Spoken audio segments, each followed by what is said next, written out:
Yeah. So let me again, thanks for the invitation. And sorry I couldn't be there in person. Again, let me start by paying homage to this horrendous tragedy that struck us uh, yesterday. So I'll be talking about, again, can you all see my screen? Yes, we can see your screen. We can see you clearly. Yeah. Okay. So I'll talk about inclusive AI. And again, uh, the idea is to build AI in a manner that works for everyone, especially the billions who have previously not been touched by AI. Uh, it's consistent with the mission of the organization that I come from. So I'm with Google DeepMind, where our mission is to build AI responsibly to benefit humanity. And one particular aspect of AI, which I think hasn't received as much attention in kind of uh, the media, while we do talk about all of the applications to societal applications, uh, is the potential for AI to advance scientific discovery.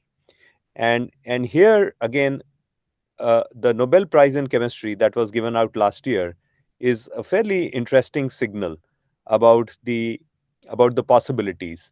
Um, I presume it's the first time it went not to chemists, not to researchers in chemistry, but to AI researchers. Uh, so Demis Hassabis and John Jumper from Google DeepMind shared that Nobel Prize for their work on AlphaFold. Uh, from your high school biology, you all probably remember that proteins are pretty much the building blocks of life. Uh, the they're comprised of these chains of amino acids which fold into a unique shape, which gives the protein its distinctive properties. Uh, if we go back again, let's say even a decade, 2 decades, a decade ago, uh, uncovering the structure of a single protein used to take almost an entire PhD. It would take about 3 to 5 years of research before you came up with the structure of a single protein. Uh, and and with AlphaFold, basically you can do that in a matter of a few seconds. And in in fact, there used to be this biannual contest, CASP, uh, when where structures of newly discovered proteins, uh, they used to be given out as challenges to various kind of teams that would compete on automated ways of predicting protein structure. And uh, in 2017, AlphaFold was the top entry. It did quite well in the competition, and in 2019, if I remember correctly, pretty much the predictions of AlphaFold were so good that the community considered the problem as the grand challenge as effectively solved. Uh, and uh, soon after that, the AlphaFold team, they made the predictions for all 200 million proteins at that time known to humankind freely available. And today there are over 2 million researchers across the world who are using AlphaFold uh, to work on a very broad range of problems. Of course, there are a lot of applications to drug discovery, but also applications like designing enzymes to make plastics degradable, or even designing seeds for plants to make them resistant to certain kinds of pests and so on. Uh, so, so with that, let me now move to the main part of the talk. I'll start by just outlining recent advances in AI, which are, again, as you all would have seen, uh, very impressive. And again, we seem to be on a very, very fast pace uh, uh, to advancing the field, uh, uh, and kind of, and there are expectations, right, that this whole holy grail of the field of AI, artificial general intelligence, where AI models are able to pretty much do all of the cognitive tasks that humans are able to do as effectively. Uh, it seems to be now within reach. So I'll start with reviewing some of those recent advances. Then I'll talk about some of the challenges uh, that that arise when we try to make these AI models more inclusive, work for everyone, and finally some open challenges. So this would be all nothing new to all of you. If we go back to around the year 2011, we started to see dramatic breakthroughs in various kinds of machine learning problems through the use of deep learning, where artificial neural networks, a technology where there was a lot of development in the 80s, but the community had given up on it, it made a comeback. And after this uh, breakthrough on image classification problem, very soon after that, there was a whole bunch of other ML problems, like ranging from speech recognition, like taking this audio signal, identifying what words are being uttered, to machine translation, like taking a sentence in English, translating that into French. Uh, that deep learning based methods became the de facto state of the art ways of solving problems, overtaking again decades of work in other ML uh, methods that had been developed by the community for many of these problems. Like, for instance, for speech recognition, there was decades of work in building these uh, this cascaded models with language and acoustic model, which were basically overtaken by the deep learning approach using this end-to-end learning, where you train millions of audio samples with labeled data, and then you're able to simply get the neural network right to tackle that problem. So uh, now, what was still unsatisfying about this, while deep learning worked extremely well for such a broad range of applications, what was still unsatisfying was that A, you needed a lot of labeled data for every problem, and B, for every new problem, you had to start from scratch and train a new neural network from scratch, which is not how we humans learn. Uh, we Given a new problem, we don't kind of throw away, we don't start from scratch and throw away our learning on previous problems. We start from what we already know, right, and kind of build upon that. So so that has led to this trend of uh, going away from specialized models to foundation models, which was again one of the landmark uh, uh, breakthroughs that laid the foundation of these foundation models, so to speak, was this work on uh, transformers, transformer architecture, uh, which was described famously in this paper, Attention is All You Need. Uh, and if you look at what is arguably the first of those kind of foundation models, this was before even the term was coined, a model called BERT uh, that was shared by Google researchers in 2018. Uh, what the team did was they basically used self-supervised learning um, to get around this problem of having to label uh, every piece of data. So they started with this text from uh, public web, including things like Wikipedia, digital books, masked out 15% of the words, and started training this model to predict those missing words. And this used the transformer architecture. So it was using that architecture automatically, let's say, to predict this word born here in this first kind of blanked out word.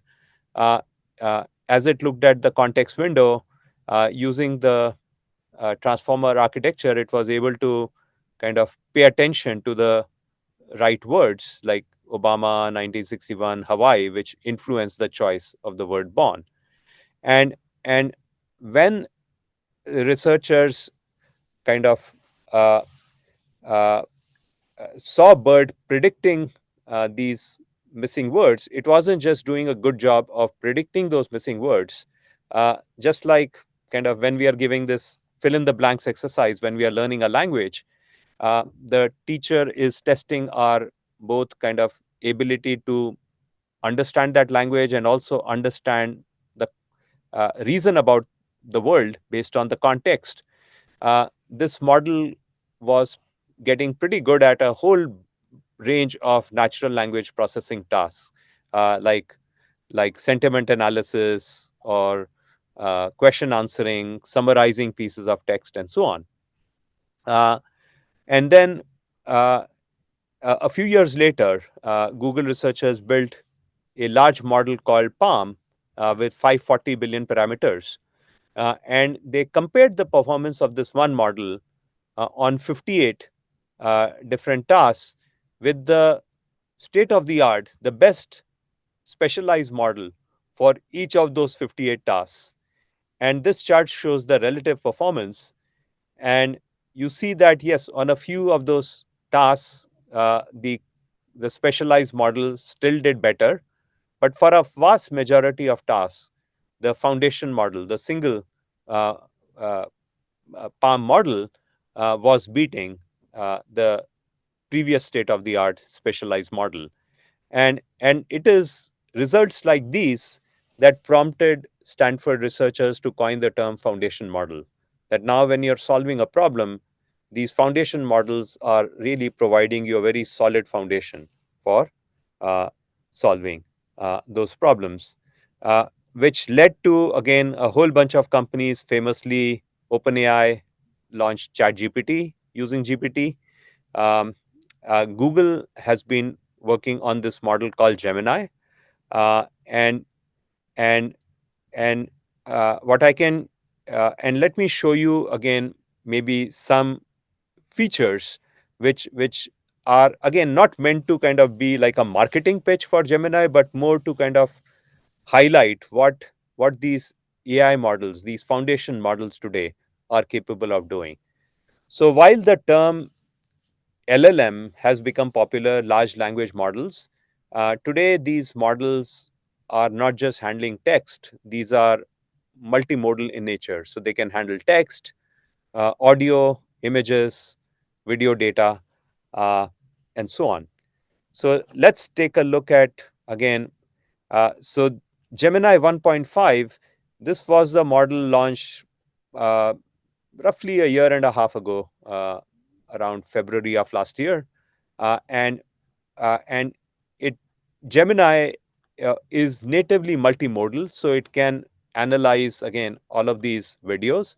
The other capability that it introduced was this long context window, uh, which is allowing. So it introduced this uh, capability initially of 1 million tokens, and later it was doubled to 2 million tokens. Uh, uh, and what that allows you to do is to take in kind of uh, to uh, basically take in a very large amount of data that can be given as prompt to the model. So let's take a look at some of those capabilities on videos. This is a demo of long context understanding, an experimental feature in our newest model, Gemini 1.5 Pro. We'll walk through a screen recording of example prompts using a 44-minute Buster Keaton film, which comes out to over 600,000 tokens. In Google AI Studio, we uploaded the video and asked, "Find the moment when a piece of paper is removed from the person's pocket and tell me some key information on it with the timecode." This screen capture is sped up, and this timer shows exactly how long it took to process each prompt. And keep in mind that processing times will vary. The model gave us this response, explaining that the piece of paper is a pawn ticket from Goldman and Company pawnbrokers with the date and cost, and it gave us this timecode 1201. When we pulled up that timecode, we found it was correct. The model had found the exact moment the piece of paper is removed from the person's pocket, and it extracted text accurately. Next, we gave it this drawing of a scene we were thinking of and asked, "What is the timecode when this happens?" This is an example of a multimodal prompt, where we combine text and image in our input. The model returned this timecode, 1534, We pulled that up and found that it was the correct scene. Like all generative models, responses vary and won't always be perfect. But notice how we didn't have to explain what was happening in the drawing. Simple drawings like this are a good way to test if the model can find something based on just a few abstract details, like it did here. These are just a couple examples of what's possible with a context window of up to 1 million multimodal tokens in Gemini 1.5 Pro. This is a So about 6 months ago, the next major version was launched, which is Gemini 2.5. And let me share again some of the agentic capabilities that got introduced as part of it. Gemini 2.0 enables new kinds of multimodal AI agents. Agents that can see and hear the world around you. Think, plan, remember, and take action. Gemini 2.0 is what enables Project Astra, our research prototype of a universal AI assistant. Using capabilities like multimodal memory and real-time information, it lets you understand your world, live. What can you tell me about this sculpture? The sculpture you're seeing is called My World and Your World by Eva Rothschild, located in Lewis Cubitt Park in London. What kind of themes does her work explore? She creates abstract sculptures that invite viewers to interact with and interpret their surroundings in new ways. Project Astra is multilingual, using native audio to seamlessly switch languages as you speak. Est-ce que tu peux me dire quelque chose d'intéressant à propos de ces lanternes? Bien sûr, je peux vous parler des lanternes. Les lanternes que vous voyez font partie de la porte d'entrée de Chinatown à Londres. நிச்சயமாக இது லண்டனில் உள்ள Chinatown நுழைவாயில். We're taking this to the next step with Project Mariner, with agents that can complete tasks on your behalf. You can ask it to do things like this that require multiple steps, doing research to look up the artist, then finding the painting, and then shopping for the right supplies. The agent uses the web to take action and find what you're looking for. It plans and reasons at each step, always staying in your control and completing your task. Gemini 2.0 enables agents that can be applied across domains. We're exploring agents that can explore virtual worlds, assisting you in video games. Where do you recommend I attack from on this base? Given the base layout, I recommend attacking from the bottom or south side. This direction allows you to target the town hall directly with your giants, while the wizards can handle the surrounding defenses. Gemini 2.0 can reason about the physical world, understanding 3D spatial environments and objects. These capabilities are being applied to robotics, with agents that can assist you in your everyday physical environment.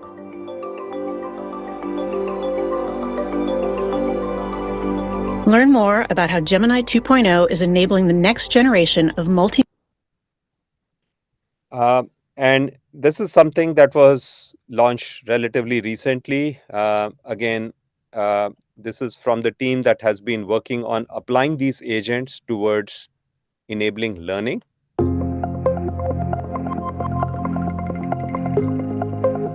Can you help me out with question number 39 here? Of course. Is this the problem? Yes, I don't really understand what to do here. No problem. Let's take this to the blackboard. The key concept here is optical isomerism. Got it. But how can I tell if an isomer is optically active? Optically active compounds require a chiral carbon atom. A chiral carbon is one that is bonded to 4 different groups. Okay, awesome. That makes sense. So how do I apply that to solve this problem? Let me walk you through the steps to solve this problem. Okay, got it. Let me find the structures first. Sure, no worries. Feel free to show me when you're done.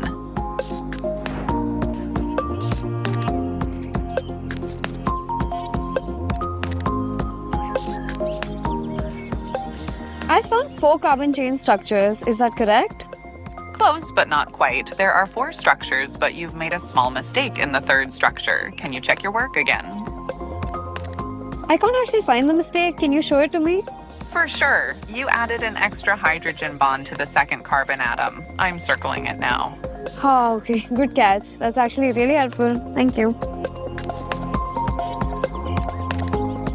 So I think this is where the chiral center is. Can you confirm? Yes, here is the chiral center. Well done. Remember the optically active isomer problem we were working on? Can you show me what the two chiral molecules actually look like? Sure, have a look at the molecular structure. I've created the molecular structures of the two optically active isomers, also known as enantiomers of 2-bromobutane.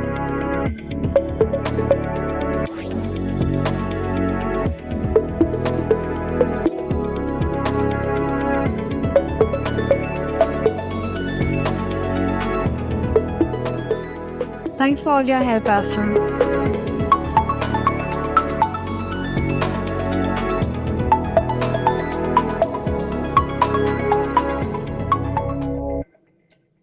Okay, so again, I won't claim that yes, it would work this well for each and every problem that's pointed out to this tool. But again, already you can see even from some of these maybe possibly cherry-picked examples, the kind of capabilities that these AI models have is becoming very, very impressive. So now things like having a universal digital assistant that each and every one of us has right on the planet, which helps us with various kind of areas right where we need help. It could be learning, it could be health. This is now moving towards becoming a reality. Uh, uh, Another area in which we have seen tremendous progress over the last, I would say, maybe 5 to 7 years has been on creativity. Uh, if you go back maybe over a decade ago, I mean, most even experts were predicting that AI would be used to automate a lot of the mundane tasks that we do. But what we have seen is tremendous advances in now these AI models helping us with all kinds of creative tasks, ranging from whatever drafting emails to writing poetry to creating beautiful images, beautiful presentations, images, videos, and so on. So these are again some examples of images that have been created using the Imagine 4 text to image model from Google. Uh, and again, I mean, you can see very, very high quality photorealistic images getting created. And even you can now start with uh, creating an initial image from a video from a text prompt, and then ask for additional video frames to be created. So here is an example of a video that has been all entirely automatically generated using text prompts using this VO3 model from Google. This ocean, it's a force, a wild, untamed might. And she commands your awe with every breaking light. So already, at least I'm definitely seeing a lot of posts by people on X, social media, where they're posting all kinds of amazing videos that have been all automatically generated. And you can imagine that again, the days when significant parts of Hollywood and Bollywood movies that are created, uh, uh, generated by these AI models is not very far. And again, to also guard against deep fakes, which becomes a much bigger challenge with these technologies, there has been work done on watermarking. Uh, so at Google, again, there has been work done on something called Synth ID, where there's a digital watermark created for all of the synthetically generated content, be it images, videos, or text, that is used to mark such content so that it is easy to detect whether this is human generated or AI generated. Uh, with that, let me now come to this other second major theme, which is the second part of the talk, which is talking about how do we make all of these very powerful models more inclusive. So the first part that we have to kind of recognize is that there is a pretty significant gap in the capabilities of these models, when they are given queries in a language like English versus many other languages that are spoken very widely in the world and certainly in India. So this is a benchmark suite, Indic GenBench, that our team published at ACL last year. It's a suite of, again, benchmarks covering about 100,000 tasks, covering 29 Indian languages. And tasks vary from things like machine translation to cross-lingual question answering, where, let's say, you ask a question in Hindi, the information for that uh, for that answer is sitting in English, and it is fetched, it is retrieved, and conveyed uh, back in Hindi in response to the query. So, and here again, higher number is good. You can see from these stars, which are the performance of this model that was tested in English uh, versus, again, Indian languages, that there was a pretty significant gap. Uh, so, what our team has been doing at Google DeepMind India is start to build these multilingual models which have much better understanding of, uh, in particular, Indian languages.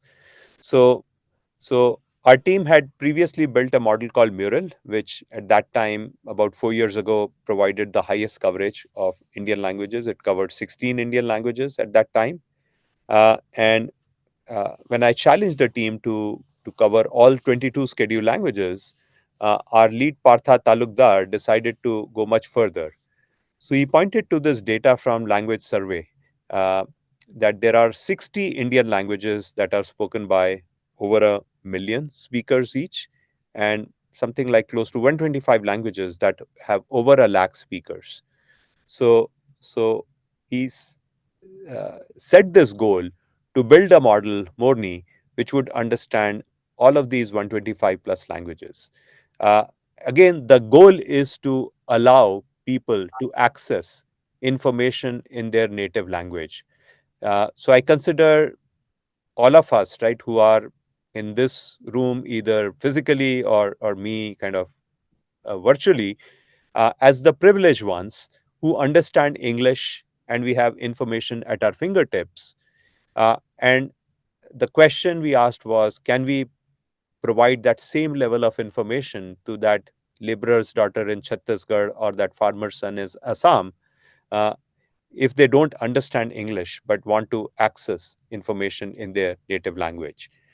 So, uh, uh, uh, and by the way, while this goal is very admirable, uh, that yes, we handle all of these 125 plus languages, what I learned was, again from Partha, was that 72 out of these 125 languages, when we began this effort, were zero corpus languages. That means there was zero digital data known in those languages.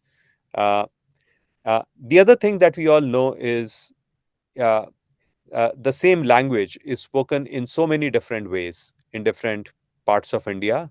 Uh, in Hindi, there's a saying, "Kos kos pe badle pani, char kos par vani," which means every few kilometers, the taste of water changes in India, and every roughly 10 kilometers, the nature of voice changes. And in fact, that code inspired this project called Vani, which we launched in collaboration with IISc Bangalore, uh, where we started collecting speech data from different corners of India. And unlike kind of a typical data collection approach in languages research, which tends to be very language focused, this was a region anchored approach where we would collect data, uh, again, from people in that region, but not instruct them to speak a specific language. Simply ask them to to describe, let's say, an image in their favorite language, and simply tell us what language they have used. And we made data from the first phase. So right now we are in the middle of phase 2. We made data from phase 1 of this project, which was collected from 80 districts, over 14,000 hours of audio data, freely available through the ISC's Vani website and the Government of India's Bhashini program. And this first phase of data from first phase covered 59 Indian languages, and 15 of those used to be zero corpus languages.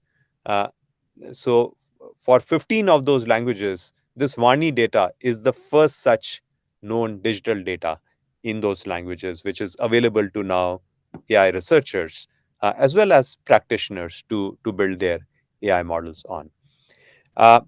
The second problem for us obviously was that fine, let's say we build a model like this Morni, which understands Indian languages very well. How do we combine the power of this model for Indian languages with the power of a model like Gemini, which I had shown you, right, in previous slides? It's very, very powerful multimodal capabilities. So to do that, our team came up with this approach called CALM, which is a way to automatically compose two language models. This was presented at the ICLR conference last year.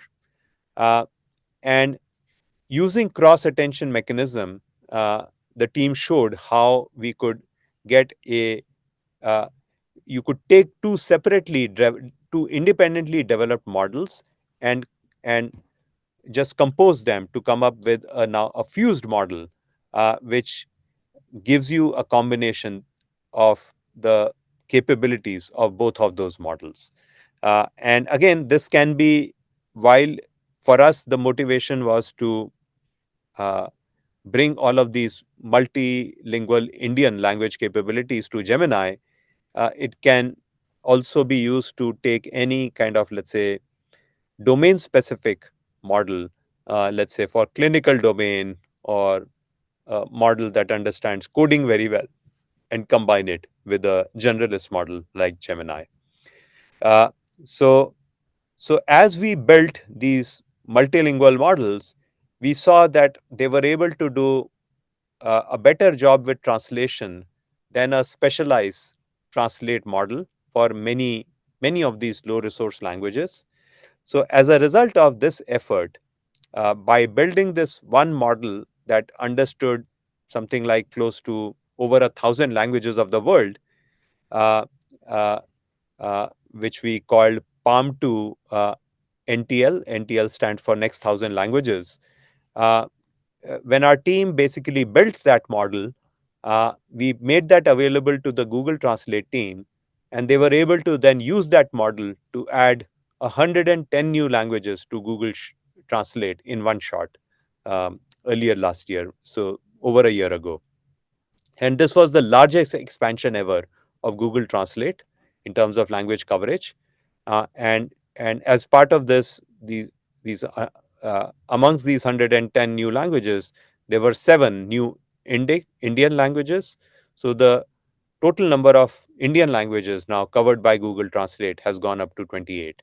And we got a lot of very kind of heartwarming comments from people whose language was included for the first time, uh, how happy it made them. The other thing that we have pointed out is it's not just important for these models to understand different languages, they also need to understand different cultures. So let's say when you're responding to a user in Assam, you shouldn't just come up with the response in English and simply translate that into Assamese. You should come up with the response rooted in the cultural context of the user. So that's an area where our team is again quite actively working on. Let me kind of uh, uh, cover some other aspects of inclusive AI. So far I've talked about language. The other aspect is how do you make these models scale to billions of people? Because today, what you would have seen is even as these models are these generative AI models are being used, even as they are used by even, let's say, of the order of millions of people or tens of millions of people, the energy consumption in data centers that are serving those models is going through the roof.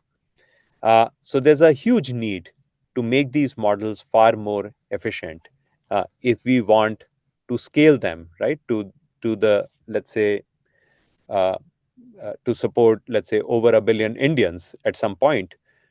Today, you would run out of data center energy if you wanted to serve a billion Indians with these models. Uh, so, so in fact, our work on efficiency of these LLMs started also with that initial focus on looking at mobiles, which are the only digital device owned by, again, available to hundreds of millions of people in India.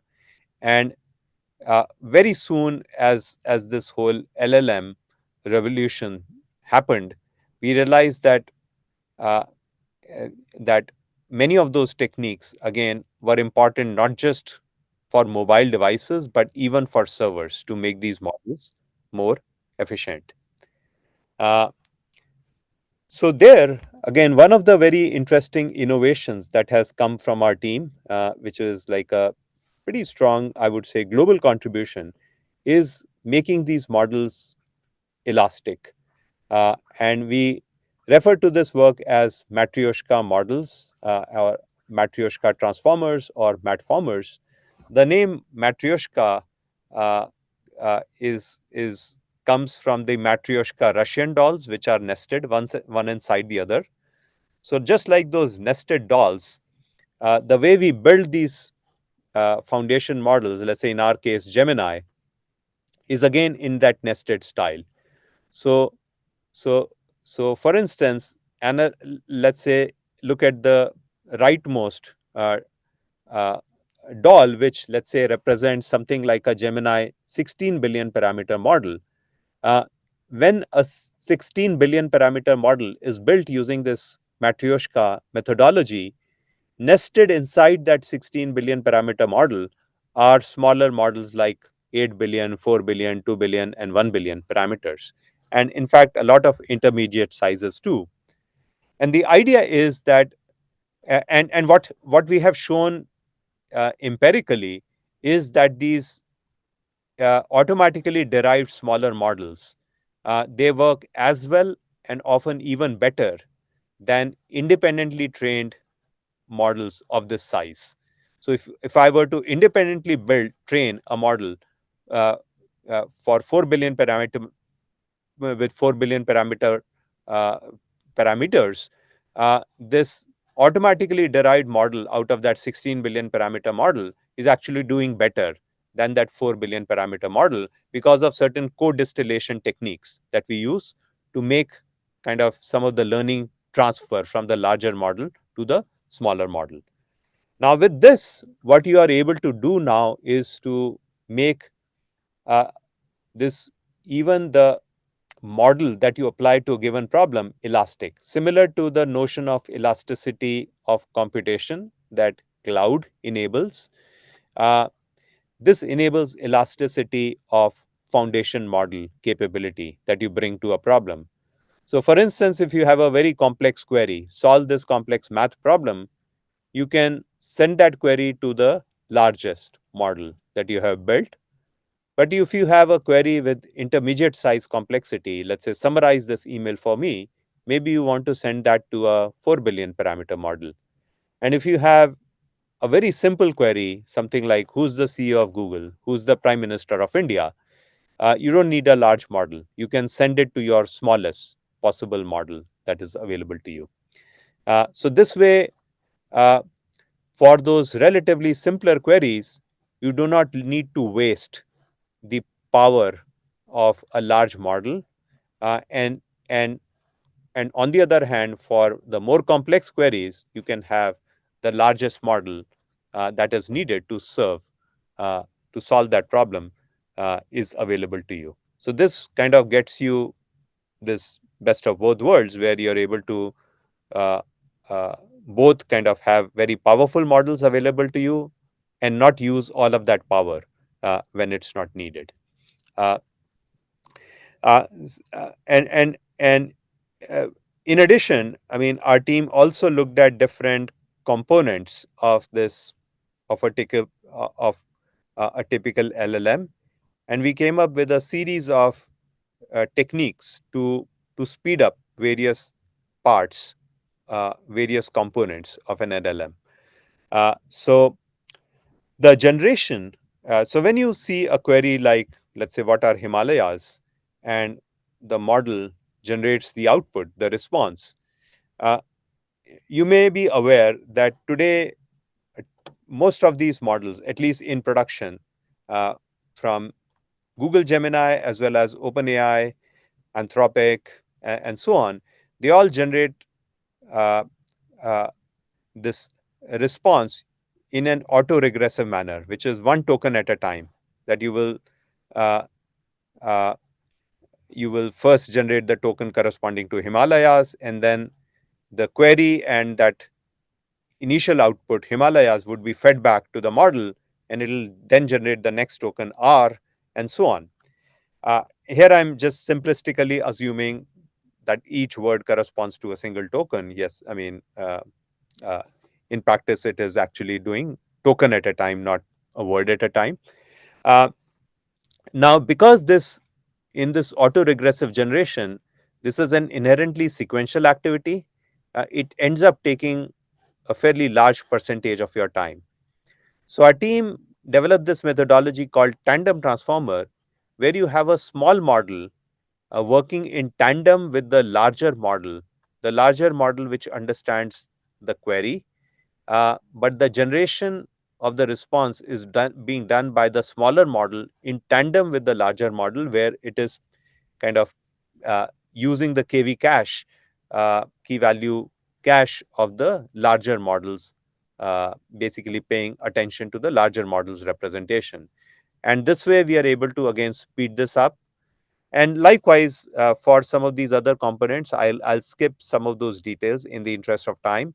Uh, the attention computation in particular is requires quadratic time. If you have, let's say, working over n tokens, attention computation requires order n square time. So the idea with Treeformer is to kind of do a clustering of those tokens and kind of use the decision tree to to to go to the right cluster and try and reduce the complexity of this operation from order n square to closer to n log n.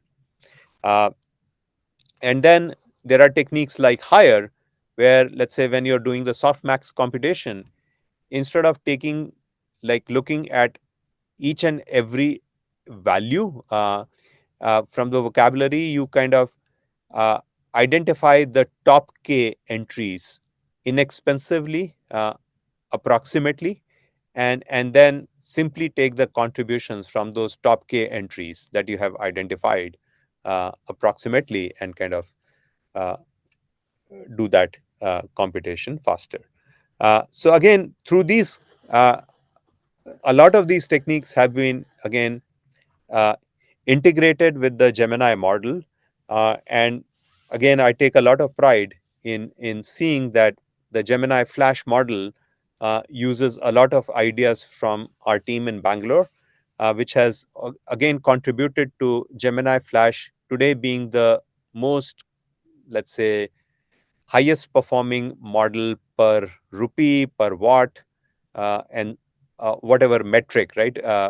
A cost performance metric you use, significantly better than, for instance, the DeepSeek R1 model, which again, there is a myth in India that that DeepSeek came up with some kind of uh, with some like paradigm shift in efficiency. Uh, uh, while what DeepSeek did is extremely commendable, but I mean, the primary again points where it is very impressive is the fact that it is an open source based model which is doing very well. Uh, very close to the performance of these proprietary models, and secondly, the fact that it came from China. Uh, uh, the some of the claims about kind of efficiency and so on were a bit kind of exaggerated. So we are happy to see again our techniques contributing to models like Gemini Flash being extremely uh, competitive. Uh, uh, the final so far I've been talking more about foundational kind of technologies. How do we make models like Gemini understand many more languages of the world, become far more efficient? Uh, the last part of my talk talks about how do we again uh, apply these models and also develop newer kind of model capabilities when we are tackling problems in areas like public health and agriculture. So uh, let me start with public health. So this is again work led by my colleague Milind Tambe, and he might have given kind of a talk on some of this work, I think previously at IIT Gandhinagar. So we've been working with this nonprofit called Arman, uh, which has a mission of improving the uh, the health of maternal and child health. So they enroll expecting mothers into this program, and they have a service to give out to deliver voice messages uh, to these expecting mothers during their pregnancy. So every week there are a couple of messages that are sent to them with helpful tips. Uh, Things like, okay, at this time you should be taking iron tablets to reduce the risk of anemia. Uh, and what they have seen is that uh, women who listen to these messages, they end up with good health outcomes for themselves and their babies. Those messages continue during the first year after the child is born, but many of these women end up dropping out of that program. So they pose this problem to us, that can you use an AI model to predict which women are at a high risk of dropping out, to whom our human volunteers should reach out to keep them engaged in this program. And so this was posed as a restless multi-armed bandits problem, um, where the equivalent of arms to pull are uh, identifying which women uh, are at a high risk of dropping out, and not just at a high risk of dropping out, where there is also a potential for turning them around to keep them engaged. And so again, uh, through the development of this restless multi-armed bandits framework, and there were again a lot of various innovations that went into improving that framework. It was deployed in production uh, at with Arman in this system that we called Saheli, and there were randomized control trials that were done that established the effectiveness of this model at being able to improve the overall engagement levels for some of the poorest listeners. So for the bottom 25th percentile of the listeners, there was an average 30% uh, improvement in the kind of uh, in the like overall amount of uh, voice messages that they listen to. Uh, and there have been recent, I don't have slides on that, also some studies to uh, to show that it has also led to measurable kind of improvements in the health outcomes, in the awareness, and some of the health related actions that many of these mothers took as a result of the deployment of this AI model. And again, the team has made a lot of improvements. I mean, things like decision focused learning, where instead of posing it as separate optimization problem, one to predict which women are at a risk of dropping out, and secondly predict further which ones are likely to benefit, you directly solve the problem of which women are likely to benefit. So again, a lot of these papers have been published in various AI conferences, and the team has also received a couple of best paper awards. Uh, uh, and with that, let me again very briefly. I believe my colleague Alok Talekar kind of visit all of you and kind of has already given a detailed talk. So again, I won't uh, cover all of those details in the interest of kind of avoiding redundancy. But just to kind of maybe uh, summarize, what we have built is the first such. Sorry, I am missing one of the the first such model that, based on satellite imagery, it identifies farm boundaries, it identifies crops that are being grown, and the idea is to provide the foundational layers of a digital agri stack, which can unlock use cases like loans to farmers, insurance products to farmers, and so on. So, so, so while I have talked a lot about all of these kind of powerful capabilities of these AI models, I do want to uh, point out that there are still a lot of outstanding challenges. Uh, I talked about the challenge of efficiency. There are also problems that you, I'm sure, know about, things like factuality. A lot of these models are quite prone to hallucinations. So, how do you uh, ensure that you stick to facts? Uh, Robustness, safety, especially when it comes to health applications. How do you avoid causing harm to an individual through your predictions? Problems of bias. Again, our teams have done fair amount of work showing biases that these large language models carry, not just kind of uh, so a lot of the research in the Western world has been identifying bias issues like gender, uh, uh, race, and so on. Uh, our teams have also identified bias in the context of countries like India, where we have shown these models carry biases based on nationality, bias based on caste, religion, and so on. So how do you mitigate those? Uh, and of course, as we move towards artificial general intelligence, how do you make these models do planning and reasoning in a more kind of a robust manner? That continues to be a challenge.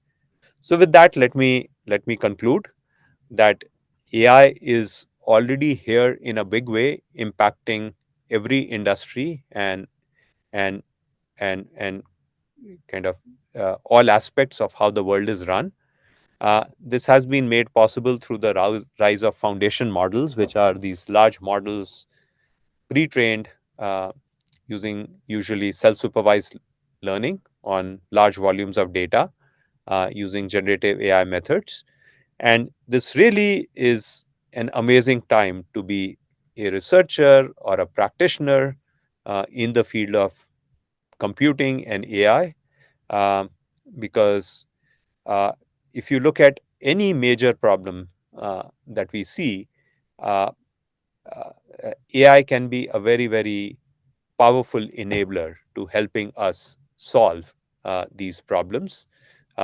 So, this is again an amazing opportunity to be a technologist. I think all of you students, you're going to be entering your careers at this very, very interesting uh, uh, stage where computing has evolved to a point that you can use these technologies as very, very powerful enablers to tackle any problem that you are passionate about solving. So a unique opportunity to build those solutions that bring benefits to billions of new people. So very, very exciting times. So with that, let me conclude, and I'm happy to take some questions.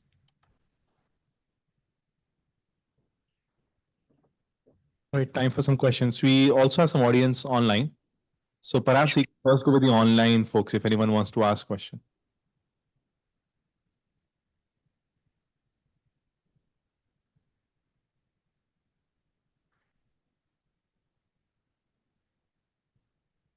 Okay, offline.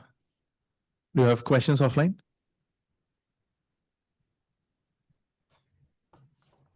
So also a request to the students to introduce themselves before they ask a question. Hello, sir. Am I audible? Yeah. So I am Prakash. So basically, my question is that what are the top projects happening at DeepMind apart from language-related project or apart from discussed at Google I/O 2025? So similar to AlphaFold or something related to that. Yeah. So if your question is about things like in science, there is an entire kind of a unit of Google DeepMind which is dedicated to, again, developing AI methods to accelerate scientific discovery. So beyond AlphaFold, so by the way, uh, in addition to AlphaFold, right, which is used to do predictions of proteins, there is also work on things like Alpha Proteo, like also design of proteins.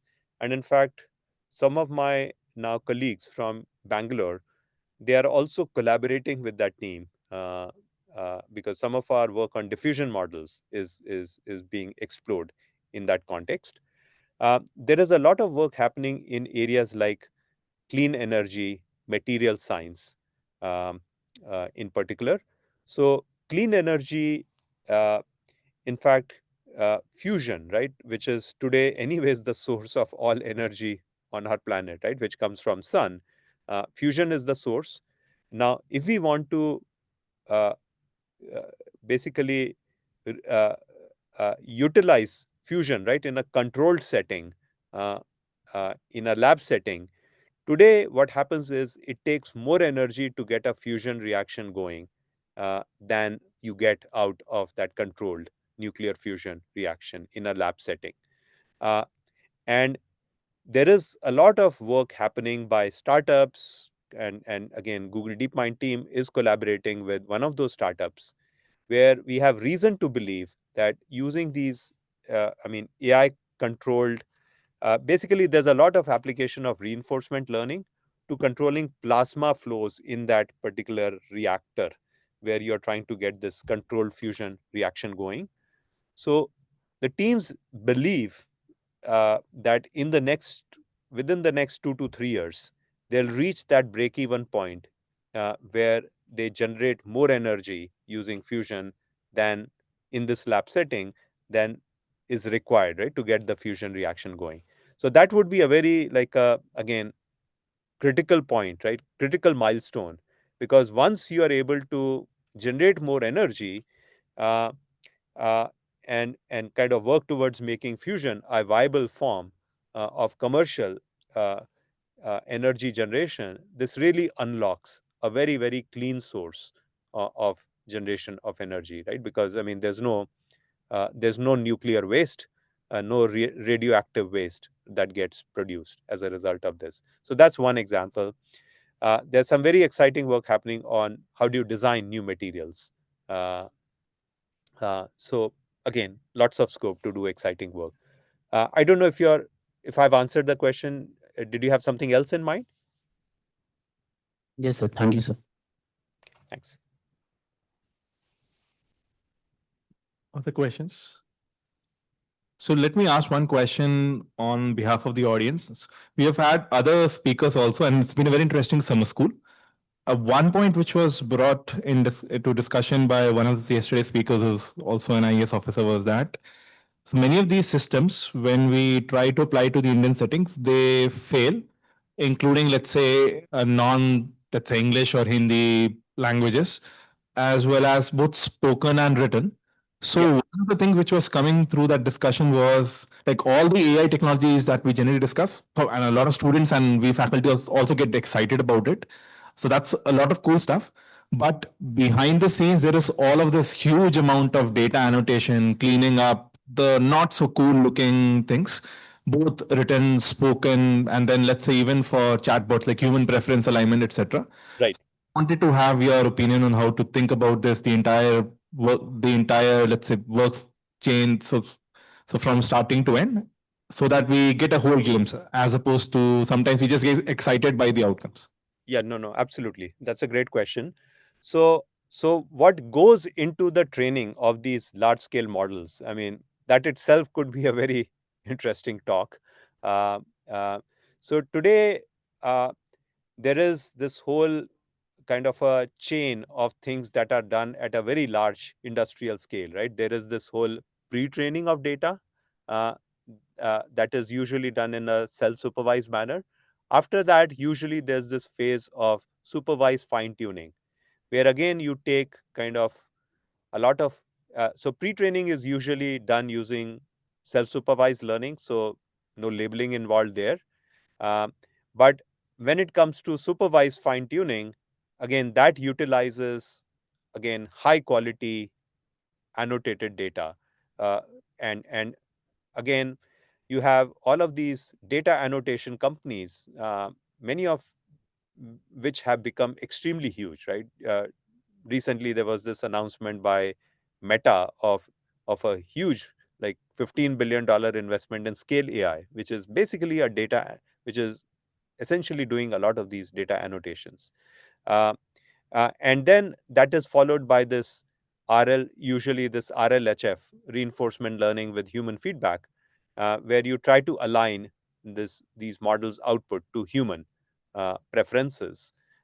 And again, lots and lots of annotations are done where these kind of different answers are shared with the human participants, and they are asked to provide their preference of which response they feel is better, and so on. So that's like a prototypical kind of a pipeline. uh, and and there has been a lot of also kind of work done by, for instance, the HCI community to highlight uh, kind of all of that effort that goes in, and kind of how do you make that and kind of reward people the right way. There was again a very kind of a famous paper on this, in fact, written by some of my own colleagues, Nitya Sambhashivan, who kind of is no longer with Google Research. She was the lead author, along with Shivani, who was one of our pre-docs in Bangalore. They wrote this paper, which received the best paper award at CHI conference, trying to remember, like maybe 3 or 4 years ago. Uh, uh, Again, pointing out how often kind of it is the modeling work that gets all the glamour, the data work, which is very, very important, that often kind of is viewed as, okay, uh, mundane kind of low value work. And certainly a lot of the data annotators are not very well compensated, right, relative to all these machine learning scientists and engineers. Uh, so there have been again organizations like one whose work that I really admire is Karya, led by Manu Chopra and Sophia, I believe the other co-founder, where they pledge to provide much more, much higher rates than whatever are the minimum, uh, whatever minimum required rates by law, to compensate these workers more fairly for the contributions that they make. Yes, so a lot of sweat and blood from these, again, human workers goes into ultimately making these models really work. And of course, the other issue is that, uh, as that IAS officer pointed out, and I gave you some glimpses of that work through our benchmarking, that there is still a significant gap between the performance of these models on languages like English versus languages like Hindi.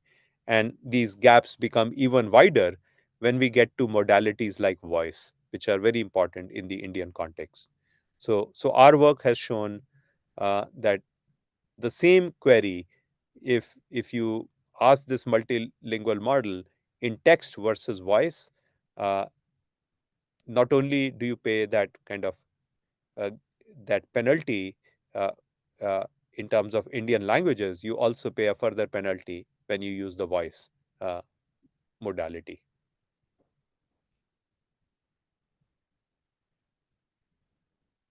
Thanks, Manish. Any other question? Hello, am I audible? Yeah. My name is Maureen Patel, and in recent 2-3 years, I've seen a lot of LLM-powered search engines like Perplexity or Consensus came into market. So it's Google also planning to replace its complex page rank algorithm with this LLM powered algorithms, or maybe introduce something like this? Because I think whenever I search on Google, it is very biased. Like it shows me a lot of ads and some outdated articles which aren't even related to my search. So Yeah. So there is again a lot of work happening. Certainly, I mean, again, to me, it is good to see all of this competition. I mean, it's good to see efforts from companies like Perplexity, which are now applying all of these AI models to improve the quality of search. And at Google itself, there is a fair amount of work happening. The initial step in that direction was something called AI overviews, where, as you would have seen, that many search queries trigger kind of a summary, an AI generated summary that is presented. Now, there is a follow on to that which is happening, which is AI mode, which you'll begin to see more and more of, where uh, as you do search queries, you can give very, very long queries. I mean, not just like keywords and so on that sometimes we kind of feel we have to do when issuing a search query. You can pretty much use long sentences and so on, and to now get into, triggered by that search query, get into that conversational mode where the system really kind of does a much better job, assisted by AI, in responding to your query. So you will begin to see a lot of those kinds of capabilities coming as companies like Google work on AI mode.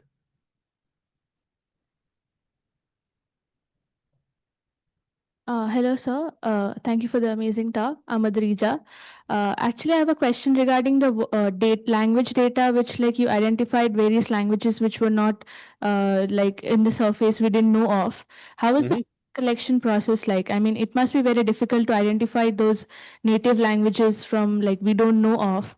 So how was it like? Was it like a survey or something? Yeah. So what is done is we have vendors who go and, I mean, of course, with like consent and kind of with payments, they reach out to these human participants.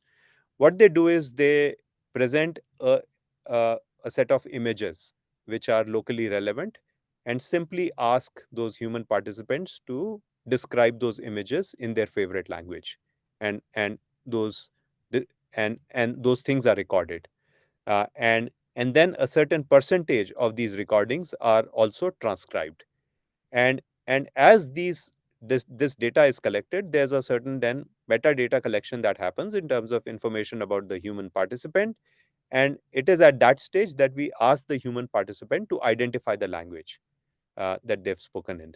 So that kind of gets recorded as part of the metadata associated with this. Did I answer your question? Thank you, sir.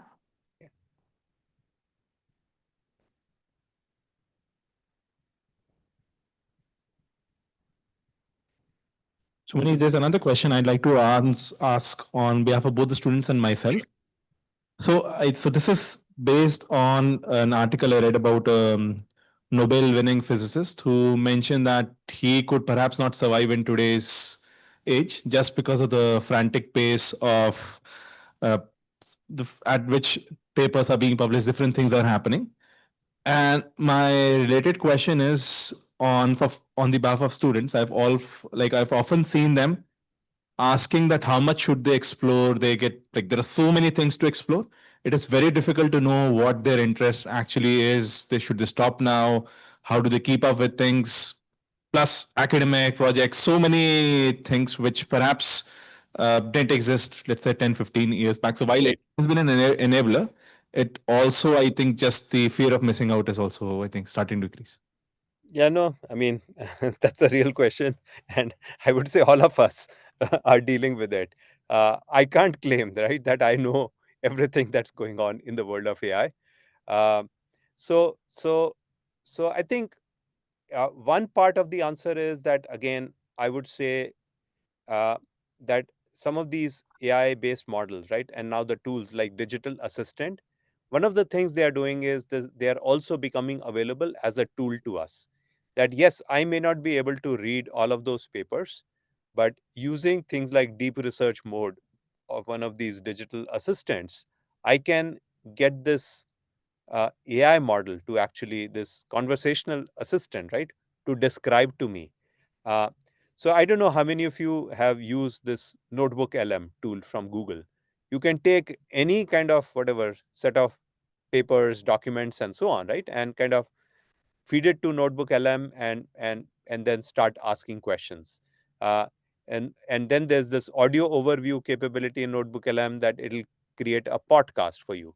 Not only does it create a podcast, you can join that podcast as a viewer and in fact start asking that AI model questions. I mean, those AI generated hosts, you can ask them questions about that particular paper.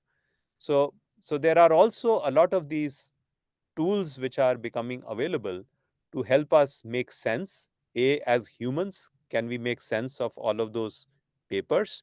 B, again, they are themselves digesting so many of these papers and so on, and then able to kind of assist us with both responses to questions, as well as there are tools that are being even kind of piloted. So there is a tool that has been uh, developed again as a prototype by Google DeepMind researchers, which was recently piloted with a whole bunch of Nobel Prize winning scientists. And, and, and many of these scientists kind of found that this tool was extremely good at helping them even generate hypotheses. That if I'm whatever trying to tackle a particular research problem, uh, can you have that tool basically read up uh, all of the relevant papers and give me some interesting starting points for even my hypothesis? So, so I think there's both that issue of kind of overwhelming kind of amounts of uh, again research which is happening, it is hard for each of us to keep up with. At the same time, there are also tools becoming available that can help us make use of all of that data. I mean, it's already been a challenge, for instance, in the medical field, right? I mean, medical field is still not very kind of fully developed, right? Medical, our understanding of medicine or of all of human health is still very sparse. Uh, I remember, like at one of these conferences, some doctor working in the field of AI was telling me, again quoting a famous doctor who said, half of what we know in the field of medicine is wrong. We just don't know which half. So there's so much which is unknown.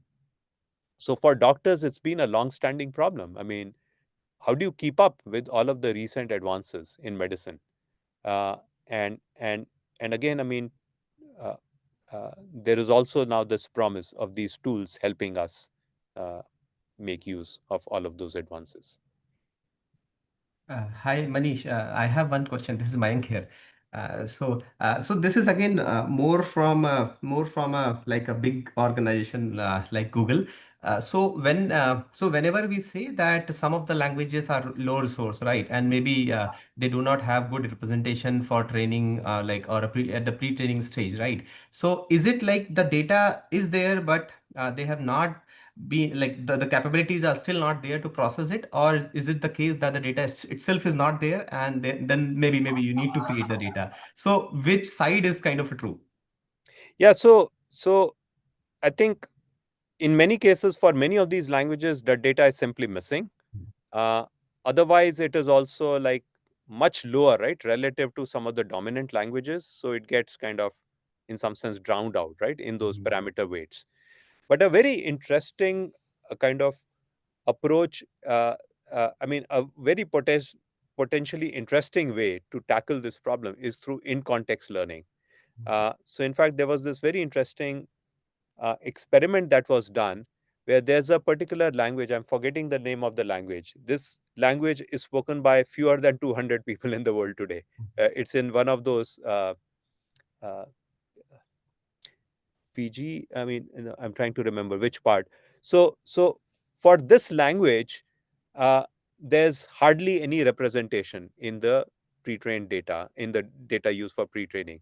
But now, if you feed this model with that 1 million token context window, if along with the query in that language, there's a book of grammar that's available for that language, and if you feed the dictionaries, that language to English and English to that language dictionary, plus the book of grammar for that language, along with that query, we saw that now the model starts doing much better, closer to a level of a human learner of that language through in-context learning.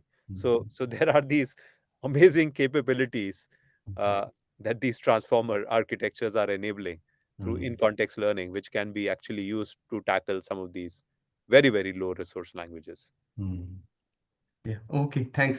Just maybe one more question more on the training side. So again, I think there has not been lot of new works which are talking about newer architectures, right? I mean to say the way the models are being trained, right? Still next word prediction. Some people have started using diffusion, but again, like there are pros and cons both sides, right? So like maybe if you're comfortable in telling us, so is Google planning is working on some new kind of Yeah, of course, architectures? of course.